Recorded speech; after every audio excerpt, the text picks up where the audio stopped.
Nyanyian Musa, Ulangan 32 ayat 1-43.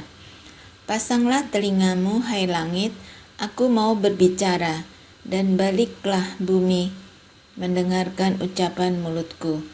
Mudah-mudahan pengajaranku menitik laksana hujan, perkataanku menetes laksana embun, laksana hujan rinai ke atas tunas muda, dan laksana dirus hujan ke atas tumbuh-tumbuhan.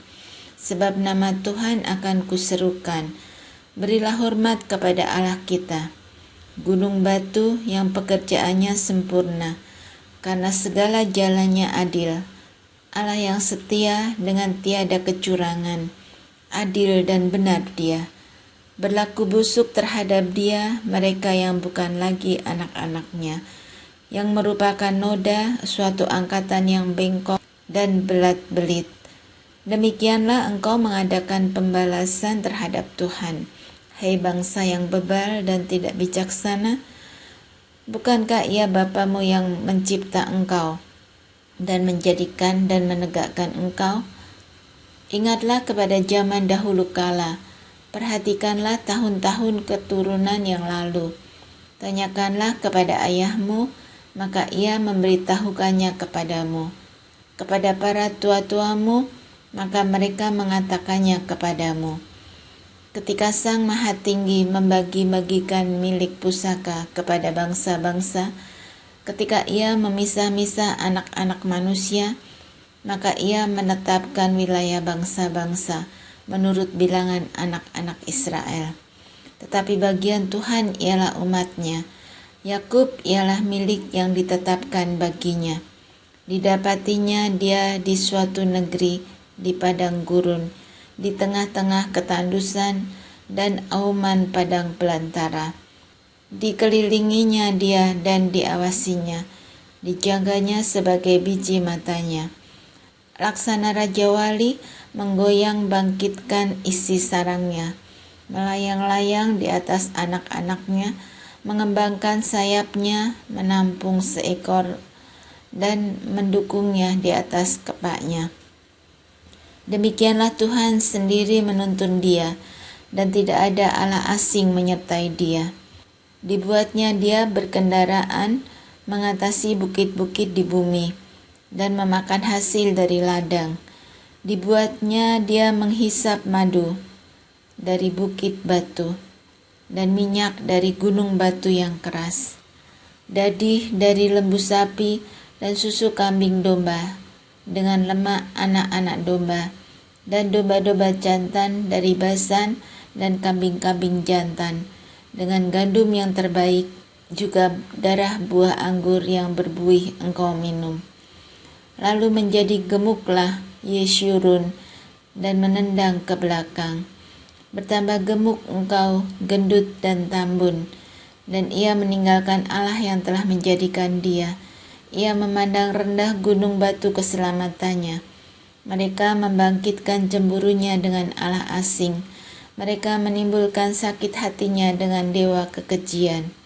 Mereka mempersembahkan korban kepada roh-roh jahat yang bukan Allah, kepada Allah yang tidak mereka kenal, Allah baru yang belum lama timbul, yang kepadanya nenek moyangmu tidak gentar.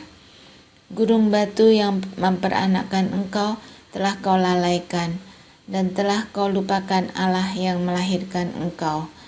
Ketika Tuhan melihat hal itu, maka Ia menolak mereka, karena Ia sakit hati oleh anak-anaknya lelaki dan perempuan. Ia berfirman, aku hendak menyembunyikan wajahku terhadap mereka, dan melihat bagaimana kesudahan mereka, sebab mereka itu suatu angkatan yang bengkok, anak-anak yang tidak mempunyai kesetiaan.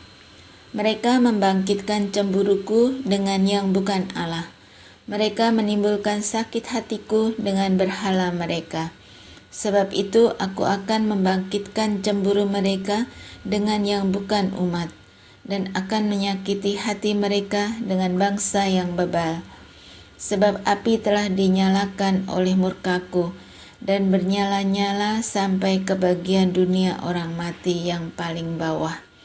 Api itu memakan bumi dengan hasilnya dan menghanguskan dasar gunung-gunung. Aku akan menimbun malapetaka ke atas mereka. Seluruh anak panahku akan kutembakkan kepada mereka. Apabila mereka sudah lemas karena lapar dan merana oleh demam yang membara dan oleh penyakit sampar, maka aku akan melepaskan taring binatang buas kepada mereka. Dengan racun binatang yang menjalar di dalam debu, pedang di luar rumah, dan kengerian di dalam kamar akan melenyapkan teruna maupun dara, anak menyusu serta orang ubanan. Seharusnya aku berfirman, aku meniupkan mereka, melenyapkan ingatan kepada mereka dari antara manusia, tetapi aku khawatir disakiti hatiku oleh musuh. Jangan-jangan lawan mereka salah mengerti. Jangan-jangan mereka berkata, tangan kami jaya, bukanlah Tuhan yang melakukan semuanya ini. Sebab mereka itu suatu bangsa yang tidak punya pertimbangan, dan tidak ada pengertian pada mereka. Sekiranya mereka bijaksana, tentulah mereka mengerti hal ini dan memperhatikan kesudahan mereka. Bagaimana mungkin satu orang dapat mengejar 1.000 orang, dan 2 orang dapat membuat lari 10.000 orang? Kalau tidak, gunung batu mereka telah menjual mereka, dan Tuhan telah menyerahkan mereka. Sebab bukanlah seperti gunung batu orang-orang itu. Musuh kita boleh menjadi hakim. Sesungguhnya, pohon anggur mereka berasal dari pohon anggur Sodom dan dari kebun-kebun Gomora. Buah anggur mereka adalah buah anggur yang beracun, pahit gugusan-gugusannya. Air anggur mereka adalah racun ular, dan bisa ular tedung yang keras ganas. Bukankah hal itu tersimpan kepadaku termeterai dalam perbendaharaanku? Hakkulah dendam dan pembalasan pada waktu kaki mereka goyang, sebab hari bencana bagi mereka telah dekat. Akan segera datang apa yang telah disediakan bagi mereka. Sebab Tuhan akan memberi keadilan kepada umat-Nya dan akan merasa sayang kepada hamba-hambanya apabila dilihatnya bahwa kekuatan mereka sudah lenyap, dan baik hamba maupun orang merdeka sudah tiada. Maka ia akan berfirman, di manakah Allah mereka, gunung batu tempat mereka berlindung, yang memakan lemak dari korban sembelihan mereka, meminum anggur dari korban curahan mereka? Biarlah mereka bangkit untuk menolong kamu, sehingga kamu mendapat perlindungan. Lihatlah sekarang bahwa akulah Dia, tidak ada Allah kecuali aku. Akulah yang mematikan dan yang menghidupkan. Aku telah meremukkan, tetapi akulah yang menyembuhkan, dan seorang pun tidak ada yang dapat melepaskan dari tanganku. Sesungguhnya aku mengangkat tanganku ke langit dan berfirman, demi aku yang hidup selama-lamanya, apabila aku mengasah pedangku yang berkilat-kilat dan tanganku memegang penghukuman, maka aku membalas dendam kepada lawanku dan mengadakan pembalasan kepada yang membenci aku. Aku akan memabukkan anak panahku dengan darah, dan pedangku akan memakan daging. Darah orang-orang yang mati tertikam dan orang-orang yang tertawan dari kepala-kepala musuh yang berambut panjang. Bersorak-sorailah, hai bangsa-bangsa, karena umat-Nya, sebab Ia membalaskan darah hamba-hambanya. Ia membalas dendam kepada lawannya dan mengadakan pendamaian bagi tanah umat-Nya. Nasihat Musa yang terakhir, Ulangan 32 ayat 44-47. Lalu datanglah Musa bersama-sama dengan Yosua bin Nun dan menyampaikan ke telinga bangsa itu segala perkataan nyanyian tadi. Setelah Musa selesai menyampaikan segala perkataan itu kepada seluruh orang Israel, berkatalah ia kepada mereka, Perhatikanlah segala perkataan yang kuperingatkan kepadamu pada hari ini, supaya kamu memerintahkannya kepada anak-anakmu untuk melakukan dengan setia segala perkataan hukum Taurat ini. Sebab perkataan ini bukanlah perkataan hampa bagimu, tetapi itulah hidupmu, dan dengan perkataan ini akan lanjut umurmu di tanah, kemana kamu pergi menyeberangi sungai Yordan untuk mendudukinya. Ajal Musa mendekat. Ulangan 32 ayat 48 sampai 52. Pada hari itulah juga Tuhan berfirman kepada Musa, "Naiklah ke atas pegunungan Abarim, ke atas gunung Nebo yang di tanah Moab, di tentangan Yeriko, dan pandanglah tanah Kanaan yang kuberikan kepada orang Israel menjadi miliknya.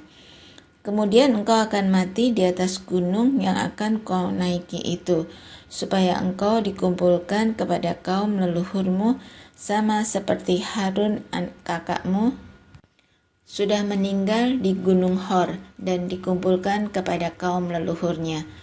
Oleh sebab kamu telah berubah setia terhadap aku di tengah-tengah orang Israel, dekat mata air Meriba di Kades di padang gurun Sin, dan oleh sebab kamu tidak menghormati kekudusanku di tengah-tengah orang Israel.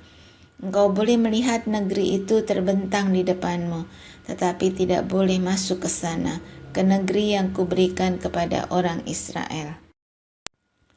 Berkat Musa kepada suku-suku Israel.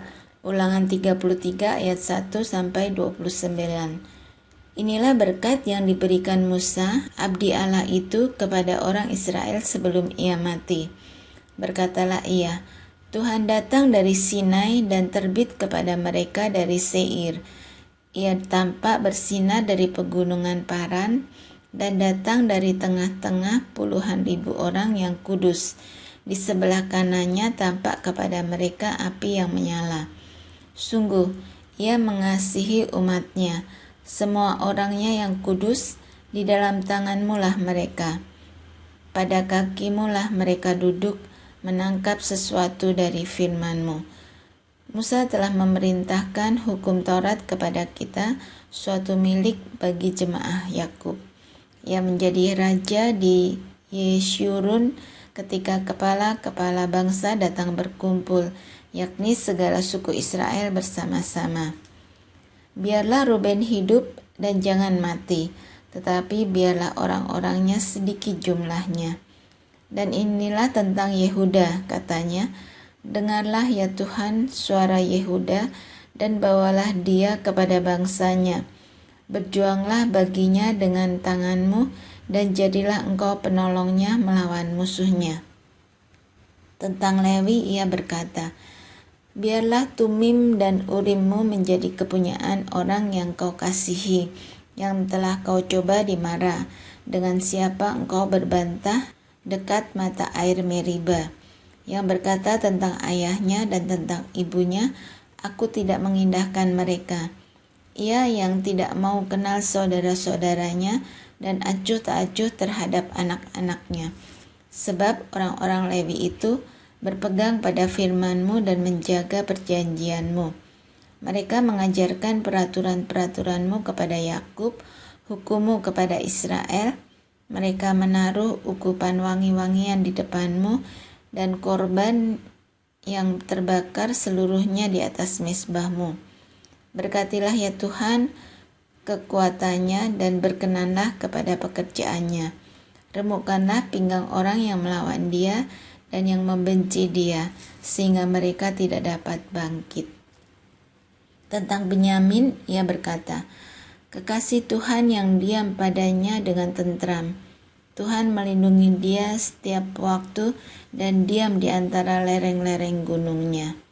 Tentang Yusuf ia berkata, "Kiranya negerinya diberkati oleh Tuhan dengan yang terbaik dari langit, dengan air embun dan dengan air samudra raya yang ada di bawah, dengan yang terbaik dari yang dihasilkan matahari dan dengan yang terbaik dari yang ditumbuhkan bulan, dengan yang terutama dari gunung-gunung yang sejak dahulu, dan dengan yang terbaik dari bukit-bukit yang berabad-abad, dan dengan yang terbaik dari bumi serta segala isinya, dengan perkenanan Dia yang diam dalam semak duri, biarlah itu semuanya turun ke atas kepala Yusuf, ke atas batu kepala orang yang teristimewa di antara saudara-saudaranya. Anak sulung lembu sapinya adalah kegemilangannya, dan tanduk-tanduknya seperti tanduk-tanduk lembu hutan. Dengan itu ia akan menanduk bangsa-bangsa.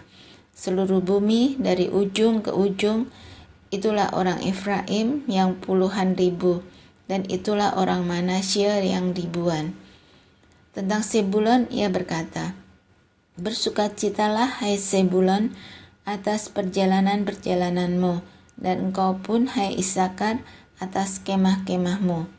Bangsa-bangsa akan dipanggil mereka datang ke gunung. Di sanalah mereka akan mempersembahkan korban sembelihan yang benar, sebab mereka akan menghisap kelimpahan laut dan harta yang terpendam di dalam pasir. Tentang Gad ia berkata, terpujilah Dia yang memberi kelapangan kepada Gad.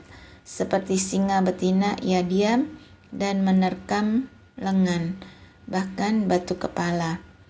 Ia memilih bagian yang terutama, sebab di sanalah tersimpan bagian panglima. Ia datang kepada para kepala bangsa itu, dilakukannya kebenaran Tuhan serta penghukuman-penghukumannya bersama-sama dengan orang Israel. Tentang Dan ia berkata, adapun Dan ialah anak singa yang melompat keluar dari Basan. Tentang Naftali ia berkata, Naftali kenyang dengan perkenanan dan penuh dengan berkat Tuhan. Milikilah Tasik dan wilayah sebelah selatan.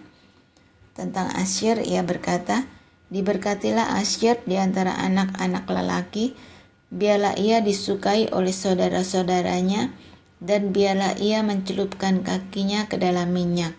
Biarlah dari besi dan dari tembaga palang pintumu selama umurmu kiranya kekuatanmu. Tidak ada yang seperti Allah, hai Yeshurun. Ia berkendaraan melintasi langit sebagai penolongmu, dan dalam kejayaannya melintasi awan-awan. Allah yang abadi adalah tempat perlindunganmu, dan di bawahmu ada lengan-lengan yang kekal.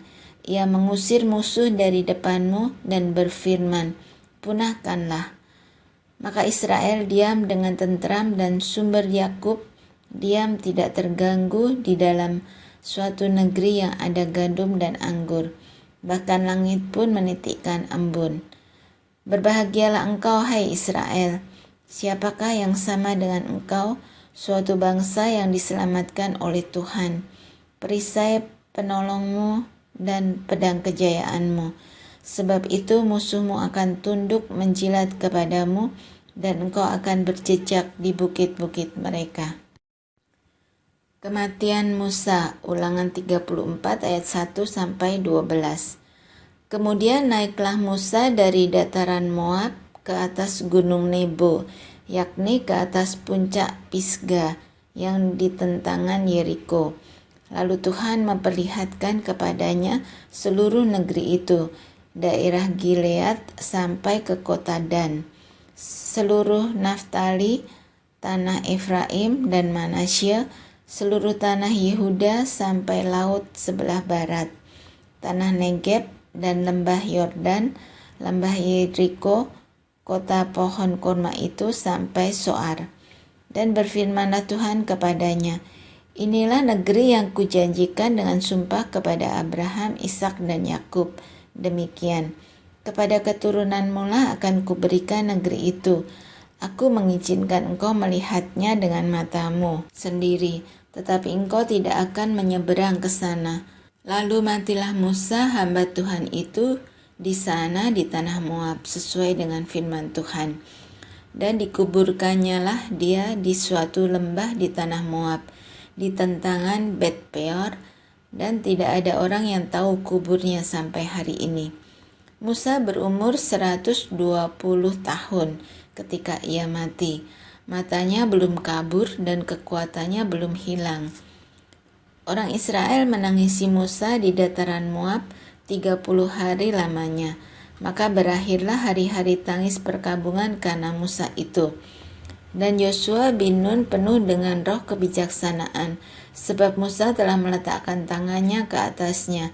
Sebab itu orang Israel mendengarkan dia dan melakukan seperti yang diperintahkan Tuhan kepada Musa. Seperti Musa yang dikenal Tuhan dengan berhadapan muka, tidak ada lagi nabi yang bangkit di antara orang Israel. Dalam hal segala tanda dan mujizat yang dilakukan atas perintah Tuhan di tanah Mesir terhadap Firaun dan terhadap semua pegawainya dan seluruh negerinya, dan dalam hal segala perbuatan kekuasaan dan segala kedahsyatan yang besar yang dilakukan Musa di depan seluruh orang Israel. Dalam lindungan Allah. Mazmur 91.